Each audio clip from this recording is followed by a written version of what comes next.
Hello and welcome to the third lecture for AC 1002. This lecture carries on from some of the information that you've had previously on location. So make sure that you look at lecture 2 first before you look at this one. This lecture is going to look at orientation, which is related to the geographic location of the building, but more in relation to the sun and its path across the sky and the faces and the orientation of the building. So the orientation of the building can impact on how it is designed in a number of different ways. We can consider a few factors. We can look at light, and that can be daylight. That's light within the building and what those spaces are used for. Heat, so we can gain some heat from the sun, but we can also lose heat if we don't design correctly for orientation. We can get access or have renewable energy available to us if we understand how the sun is going to move across the sky and impact on our building.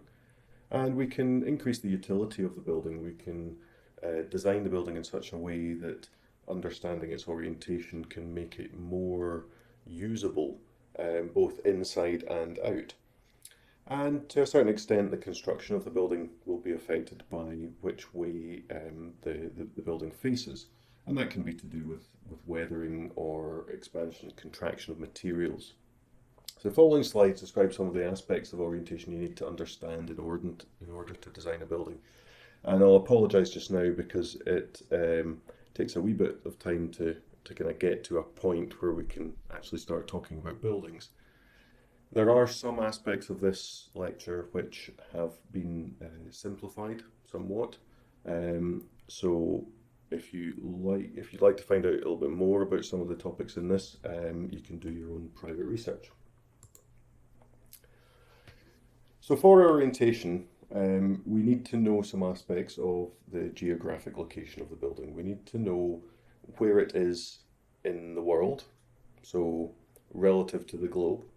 Where is the building or the site relative to other things around about it, so the locality. What directional constraints there are, so which way can it face or which way can it receive light from? What's the shape of the ground, the topography? We need to understand seasons, and we need to think about what is nearby but not on our site, so it's buildings, trees, landscape, etc. So for the geographic location, we need to understand the systems that are in place that allow us to specify the location of a site. And normally we would use a geographic coordinate system, the most common of which is latitude and longitude. Latitude is horizontal divisions, if you like, running round the Earth from the equator, running northwards and southwards, and it's measured at 0 degrees at the equator, going up to 90 degrees at the pole, so describing a quarter circle. Longitude is measured from 0 degrees at Greenwich to 180 degrees running east to west. So this is kind of like slices or segments of an orange, if you like, for longitude. And together these two systems allow us to pinpoint a particular spot on Earth. We can give two reference numbers, one for latitude and one for longitude, and cross-reference them, much like any reference grid, and find a particular point. We also need to think about or understand how the Earth might be divided up. Now the equator is at 0 degrees latitude, and it runs around the surface of the Earth from east to west or west to east, depending on which way you're walking. But we also have a line which runs through the centre of the globe, from the North Pole to the South Pole, called the axis of rotation. And it's round about that axis of rotation that the world turns. Um, but that axis of rotation isn't vertical. Now, I suppose you could argue that there's no vertical in space, but this is relative to the orbital plane. Now, the orbital plane is the flat elliptical disk, if you like, the imaginary disk that the Earth follows as it moves around the Sun. And our planet is tilted roughly 23.5 degrees against that orbital plane. So it doesn't run absolutely vertically. So we're always turning, and one of our faces is facing towards the sun. And that's constant throughout the year. It doesn't tilt the other way. It continues to tilt away from the Earth or towards the Earth, depending on which way you're looking at it, as it moves around the sun. It takes 365.25 days to complete one orbit of the sun. The quarter day is why every 4 years they add those quarters up and give an extra day in February, and that forms a leap year. Although I'm sure absolutely everyone watching this lecture knew that, so it should come as no surprise. But the angle of rotation, the 23.5 degrees, remains constant regardless of the globe's position relative to the sun throughout the year. And you might be thinking, why is he telling us all this kind of basic geography stuff? It's because we need to think about and understand that the amount of energy that we get from the sun depends largely on the angle that that energy is coming to us at. If we take an example of two torches, one vertical and one at an angle, the former is putting out energy and it's coming down onto the reference plane at 90 degrees, so therefore its energy is spread over quite a small distance. The one that's tilted towards the reference plane, the energy will be spread out over a larger area, so it will be less intense if we were to measure it by, per square meter, per square millimeter or so. So it's the same amount of energy coming, but as we move away from a right angle to the energy source, the energy available per square millimeter, per square meter is less. And it's the same with our energy that we gain from the sun. So if we look at the seasons, because our angle stays at 23.5 degrees as we move round, at one part of the year, the northern hemisphere, the top half of the globe, if you like, is tilted towards the sun. And as we move round to the other part of the year, the 6 months later, or 180 degrees on the ellipse, we get to the point where the southern hemisphere is pointed towards the sun. And this is the basis for our seasons. That's why we have a winter and a summer, and then the opposite happens for the southern hemisphere. And for the Earth's energy, it's much like the torches, where it corresponds with the Earth at 90 degrees. It's coming in at right angles. That is where the most intense energy will be encountered. And at the points that are referred to where the 90-degree line hits are, because of the angle of tilt, are 23.5 degrees of latitude north and 23.5 degrees of latitude south. And that's the lines of the Tropic of Cancer and the Tropic of Capricorn. And that's where we get the tropics. So it's between those 2 points, 23.5 north and 23.5 south. And the further you move away from those angles, for summer in the northern hemisphere or southern hemisphere, the less energy that you receive because of the angle. So one of the things that we always want to work out for any particular location is what the maximum sun angle is Now, the maximum sun angle is going to occur in the middle of summer at midday, so the summer solstice. So we need to know a couple of bits of information to be able to do this. We can work out the maximum sun angle by knowing the latitude of the city in question. Aberdeen is located at 57 degrees north from the equator, so that's the pink triangle that we can kind of see here.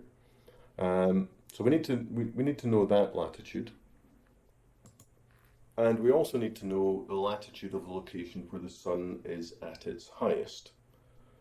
So that is on the orbital plane, and because it's summer, the northern hemisphere is pointing towards the sun. We can see that it comes in at the tropics. So we've got 57 degrees and we've got 23.5 degrees. So the sun's directly overhead at that point. Next, we need to work out what the distance in degrees between those two locations is. Because the 57 degrees is from the equator to Aberdeen, and we've got 23.5 degrees from the equator to the tropics, we can subtract one from the other. So 57 minus 23.5 degrees equals 33.5 degrees. Now, there is a note about this. If the two locations are in the same hemisphere, so the tropic is getting the sun directly overhead and the other point we're trying to find is in the same hemisphere, we subtract the two numbers to find the distance. And this would be, for instance, if it was summer in the hemisphere that you're looking at. If the two locations are in different hemispheres, then you would add the two together to find the distance. So we've got our sum of 57 degrees minus 23.5 degrees, which gives us 33.5. We want to find the maximum angle that the sun would appear above the horizon. So we're looking for, if we stepped out of our house and on the midday, in midsummer, and looked at the sun, how far above in degrees would it be above the horizon? So to do that, we need to subtract the result of our previous sum from 90 degrees. So 90 minus 33.5 equals 56.5. So therefore, the sun in Aberdeen will rise at a maximum to about 56.5 or 57 degrees above the horizon on the summer solstice. So that's all well and good, but why is that useful apart from just out of interest? Why would we actually want to know that? If we go back to our torch example, where we now know that the energy of the sun is related to the angle at which it's received, and we would get more intensity of energy if that angle is at right angles to the energy source, we could apply that thinking to things like solar thermal panels or photovoltaics. So if the sun is coming in at a maximum of 56.5 degrees, it might make sense to put panels or to build roofs at round about 30 to 35 degrees to make sure that we're not losing any of the intensity of the heat at the middle of the year when it's going to be producing the most electricity or the most hot water.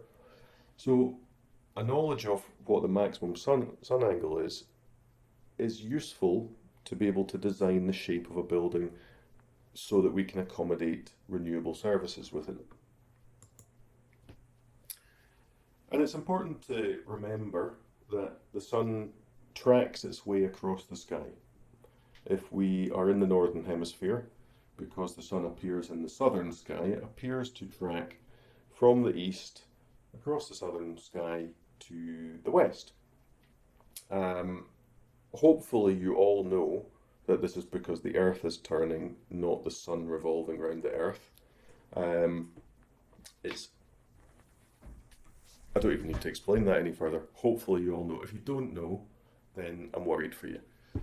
But we can use this to our advantage. So an architect using this information can design a house or a dwelling to to utilize that information, to utilize that change in sun throughout the day, and to utilize the angles that are created for the sun in different seasons. So, for instance, if we know the sun path, we might design the building or the arrangement of spaces within the building to have bedrooms in the east, so that morning sun might help to wake us up.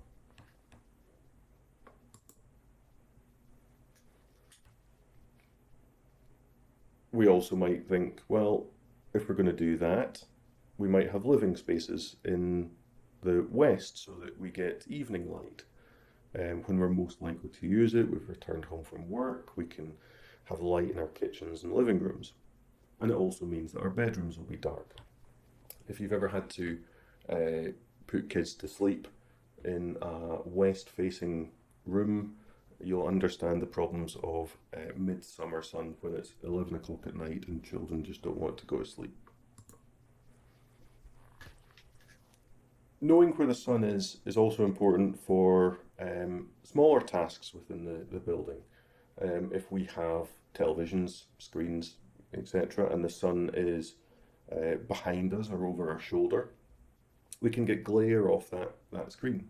We can, it's going to be distracting, but can also cause eye strain, which can, over a long period of time, cause sight loss or could cause difficulties with your eyes. Equally, if we have a situation, which we actually have in a lot of the places within the university, of large areas of glass that face south and computers up against them.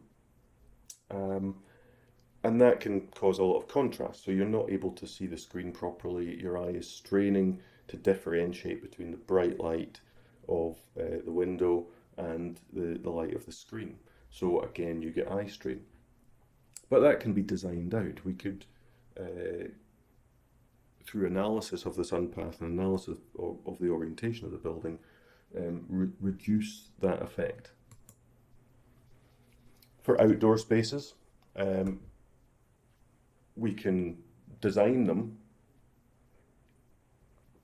in such a way that we can use the sun path or use the different availability of light throughout the day for different functions. We could sit outside in a well-designed space that catches the light in the east in the morning and have a cup of coffee, take the kids out after school to a point in the garden which is southwest, which will be nice and sunny, and then into the evening, if you're sitting having a barbecue, if that's west facing, then you'll be able to enjoy the light well into the evening. So orientating the building on the site can actually have utility within the building and outside of the building. But there's practical advantages too. If we design houses or buildings to attract or to gain some of the heat from the sun, we can have windows or fabric of the building that allows heat to pass through or to be sort of passively taken into the building. We can use that to contribute to the heating of the building. We can get warmth from the sun. But also, if we don't manage to do that, if we aren't designing our buildings very well, and we have lots of glass to the north of a building, we can find that we can actually lose heat from those parts of the building. So we could lose heat to the north because there's no direct solar gain to assist in heating the space. So we know that the sun tracks across the sky from east to west. In the previous example, we had a nice flat site. There was nothing there, nothing to obstruct us. But that's very unlikely. We're always going to have something in the way. We could have mountain ranges or buildings or trees to shade us. So you have to be able to go onto site and understand which direction the north, south, east and west is, but also an idea about which obstructions might be in place that would block the sun. The orientation of the building is also important for aspects of construction. So if we look at something like a timber-clad building um, to the south, where the building is going to be exposed to the most sunlight, it's going to receive the most amount of UV radiation, which is going to grey down the timber, it's going to weather the timber, and it's also going to dry out any moisture within the timber much quicker. So you'll find that the north side of the building might weather more slowly. If it's timber, it'll look timber coloured, brown for longer. It might retain moisture for longer, so it might not weather out so quickly. And we can see an example of this image from Russwood. You can see where the timber has greyed in after being exposed to the sun, where the roofs are kind of sweeping over. There's a shadow cast on some of those spine walls, and where the shadow's been cast, there's less UV light reaching the timber, so it stays orange for longer. And as an architect or a designer, you'd probably want to design this in. You'd want to think about which way the sun was coming so that you didn't end up with any odd sun shadows from weathering on your building. So there are other factors to consider. In built applications, the sun path can be interrupted by tall buildings and other obstructions. So I already mentioned that. But it can be significant at different times of the year, and you need to be able to sort of understand that or model it. This is where tools like SketchUp, Revit, ArchiCAD come into their own, because you can model a whole site and use the SunPath tools to be able to design a building which uses its orientation to its best.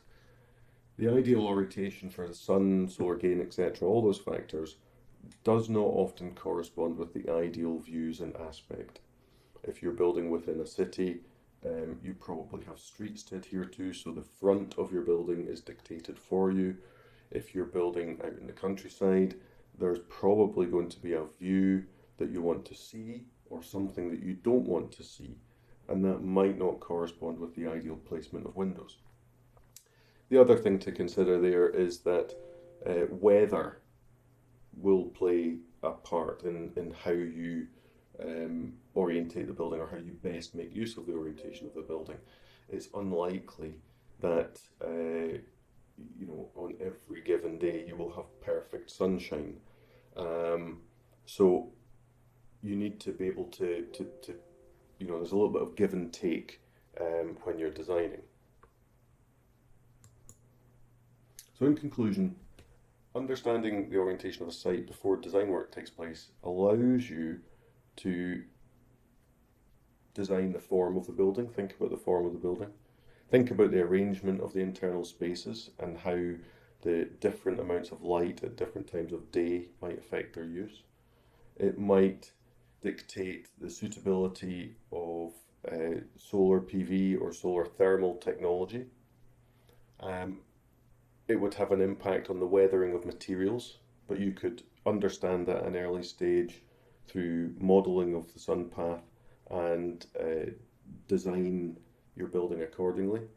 And it also provides the possibility of passive heating through solar gain. So that lecture was slightly longer than I meant it to be, so apologies for that. But it is useful to know, and there's always a point on each site where you have to figure out where the sun is. So the calculation at the start is a kind of easy way to do it, and you can find out information about the latitudes from Google Earth or Bing Maps, all sorts of other places, Ordnance Survey maps as well. Okay, so that's the third lecture in the series. If you follow on with the fourth and fifth, which are site analysis and regulation, that will conclude the first two sections of the module.